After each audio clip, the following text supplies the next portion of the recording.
Fala pessoal, tudo bom com vocês? Pastor Cristian na área. Fala gente linda, fala gente comprometida. Vamos para a nossa leitura diária. Fico feliz que você está aí junto conosco. Vamos engajar esse canal, vamos avançar, vamos deixar a leitura da palavra de Deus ser algo que inspire as pessoas para essa jornada linda e maravilhosa na palavra de Deus. Venha ler a Bíblia junto. Vamos lá, vamos engajar na leitura. Não precisa ser comigo, mas aqui eu quero deixar ele pessoal junto comigo, né?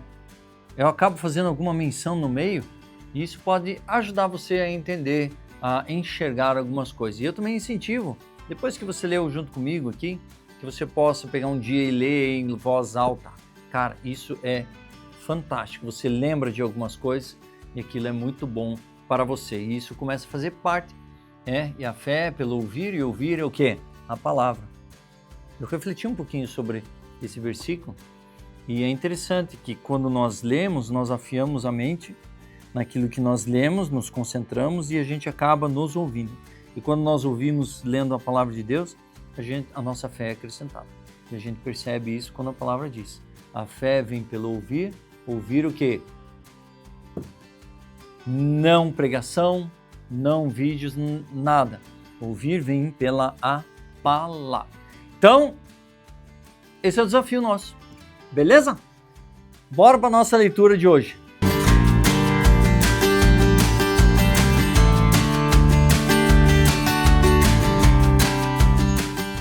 Muito bem. Que bom que você está aí. Fico feliz. Vamos engajar. Estamos aí na nossa leitura de dia 128. Pegue a sua Bíblia, vamos lá junto comigo, vamos ler esse negócio, vamos edificar o nosso espírito, o nosso entendimento, a nossa fé através da palavra de Deus e que ela possa nos inspirar a cada momento. Beleza?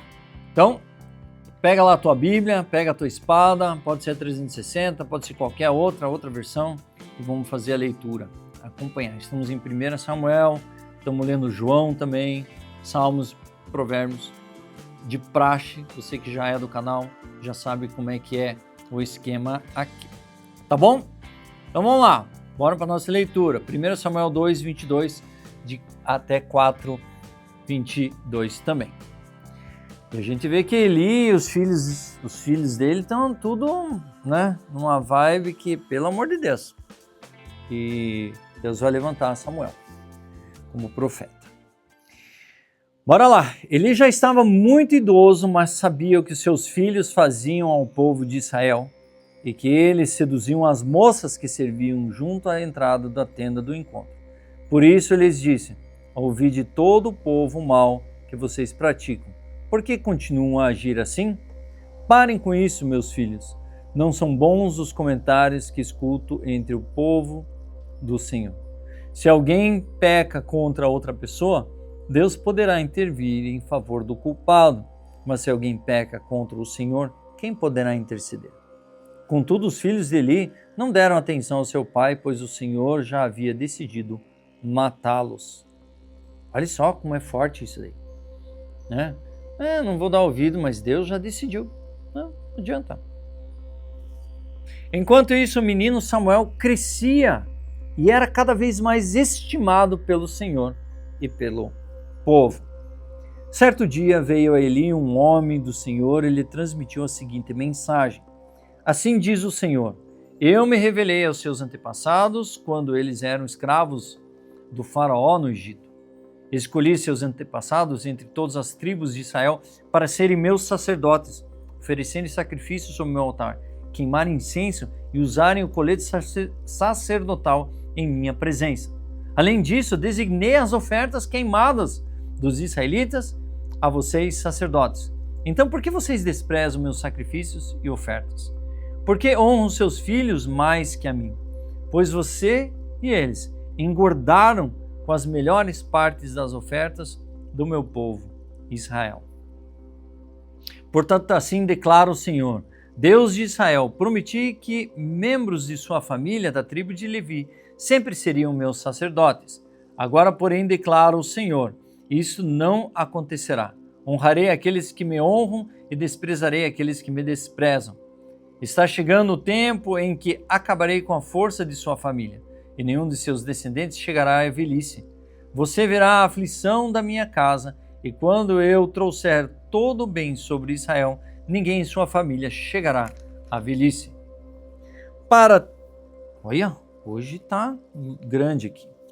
Para testemunhar. Sobreviverão os poucos que eu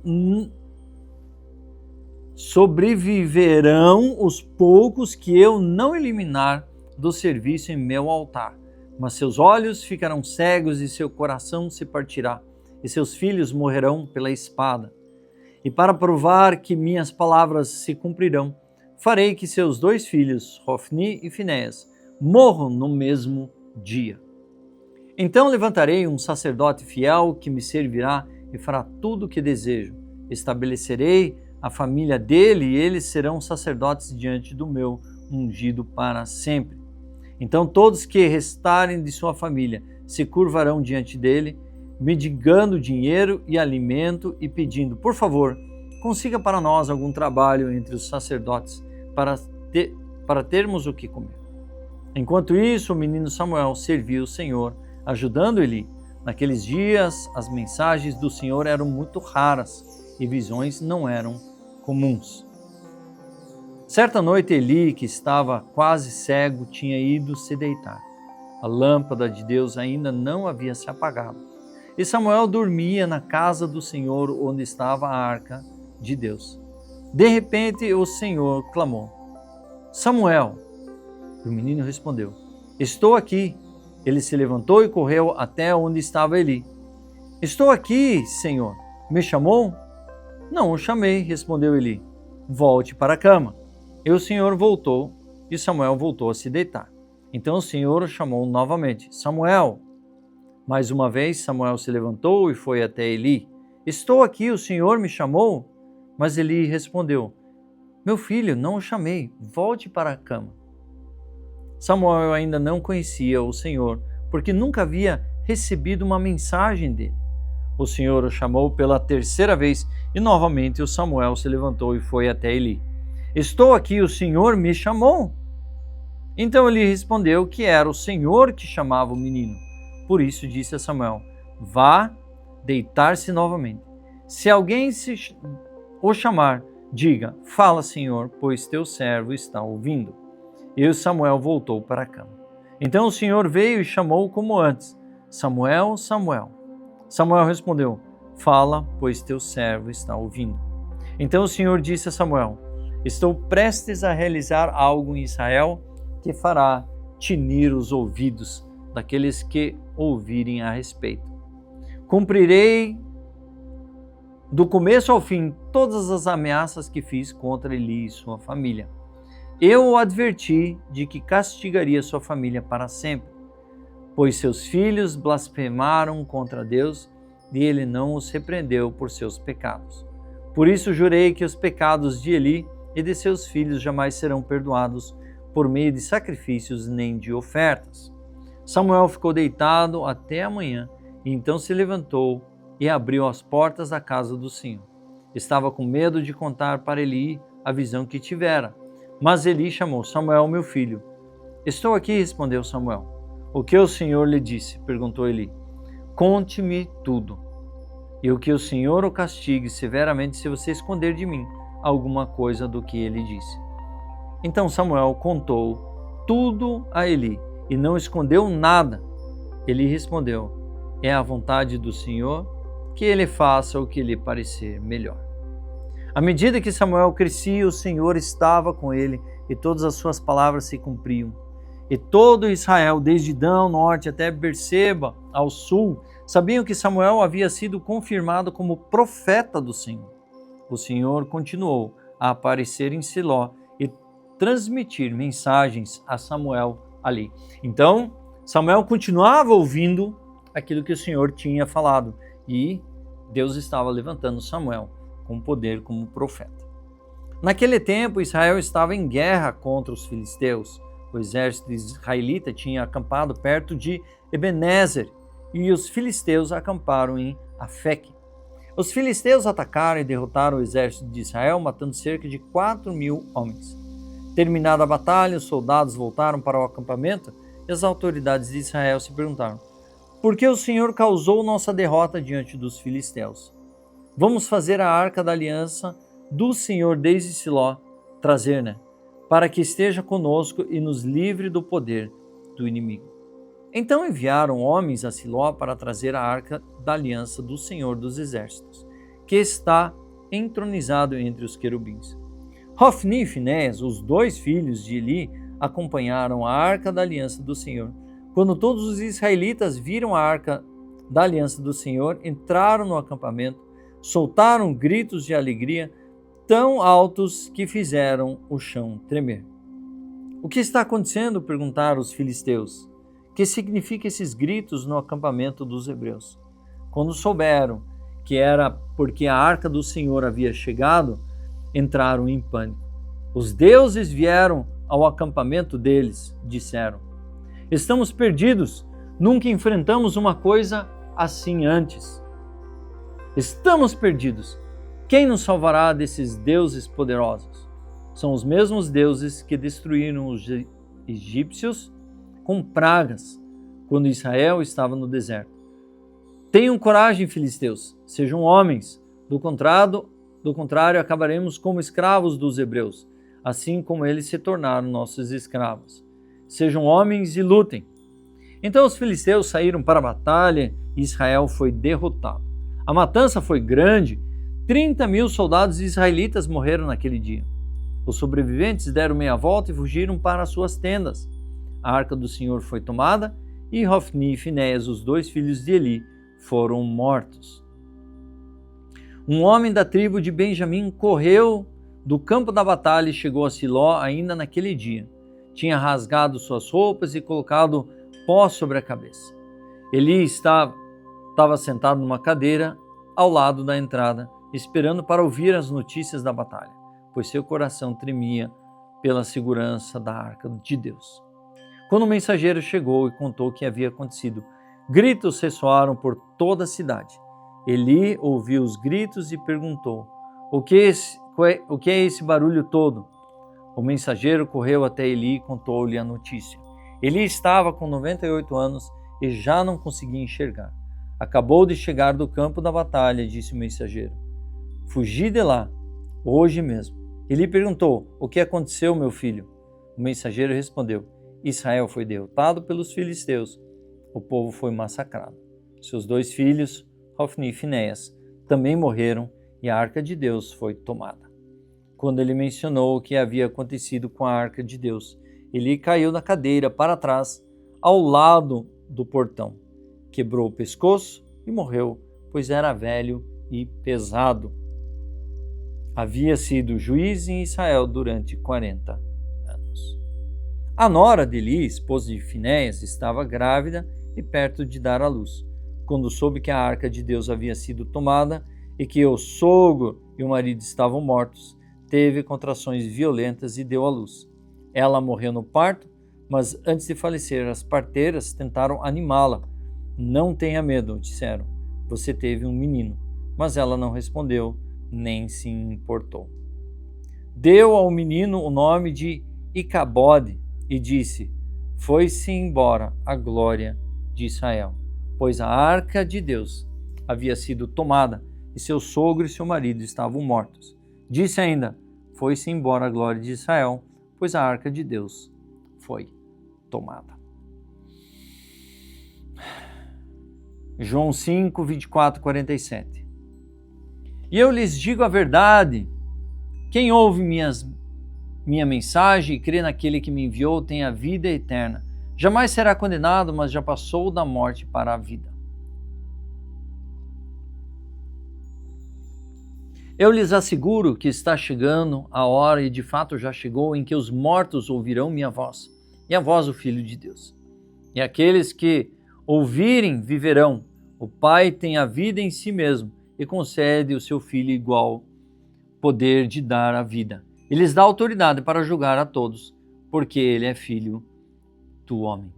E isso me faz lembrar a respeito da passagem onde diz que O pastor de ovelhas chama por suas ovelhas e as ovelhas ouvem a sua voz. Mais ou menos isso aqui. Os mortos ouvirão a minha voz, a voz do Filho de Deus. Não fiquem então surpresos, na verdade vem o tempo em que todos os mortos ouvirão em seus túmulos a voz do Filho de Deus e ressuscitarão. Aqueles que fizerem o bem ressuscitarão para terem vida eterna. Aqueles que continuarem a fazer o mal ressuscitarão para serem julgados. Não posso fazer coisa alguma por minha própria conta. Julgo conforme aquilo que Deus me diz. Logo, meu julgamento é justo, pois não faço minha própria vontade, mas a vontade do Pai que me enviou. Se eu testemunhasse a respeito de mim mesmo, meu testemunho não seria válido, mas há outro que também testemunha sobre mim, e eu lhes asseguro que tudo o que ele diz a meu respeito é verdadeiro. Vocês enviaram investigadores para ouvir João, e o testemunho dele sobre mim é verdadeiro. Claro que não tenho necessidade alguma de testemunhas humanas, mas digo essas coisas para que vocês sejam salvos. João era como uma lâmpada que queimava e brilhava, e por algum tempo vocês empolgaram com a mensagem dele. Mas eu tenho um testemunho maior que a de João, as obras que realizo. O Pai me deu essas obras para concluir, e elas provam que ele me enviou. E o Pai que me enviou testemunhou, ele próprio, a meu respeito. Vocês nunca ouviram sua voz, nem a viram pessoalmente, e não têm sua mensagem no coração, pois não creem em mim, aquele que foi enviado por ele.